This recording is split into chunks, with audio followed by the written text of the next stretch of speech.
আমরা চলে এসেছিলাম 6 বালিগঞ্জ প্লেস সল্টলেকে। এখানে আমরা নিয়েছিলাম মাছ, মিষ্টি অ্যান্ড মোর থালিটা। এটা পড়েছিল অ্যারাউন্ড 800-এর কাছাকাছি। এখানে ছিল 3 রকমের সবজি, ভেটকি মাছের পাতুরি এবং মাটন। এখানে প্রথমে দিয়েছে বেগুন ভর্তা, সেকেন্ডটা হচ্ছে আপনাদের পনির, থার্ড হচ্ছে ঝুড়ি আলু ভাজা, যেটা সবাই ভালোবাসে, আর এটা একটা ডাল দিয়েছে, আলুর দম দিয়েছে, বিস্কুট সস, আর হলো চাটনি। খাবার দাবার কিন্তু এখানে বেশ সুস্বাদুই ছিল। সবজিগুলো একদম ঘরোয়া ছিল, কিন্তু মাটনটা ছিল একদম কালাভুনা মাটন। এছাড়াও এর সাথে দিয়েছিল মিষ্টি দই, যেটা খুবই সুস্বাদু ছিল, এবং গরম গরম গোলাপ জামুন।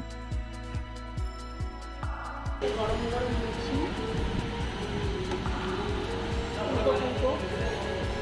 তারপর এটা হচ্ছে মাটন, আর এখানে দই, মিষ্টি। সেম প্লেট আমারও।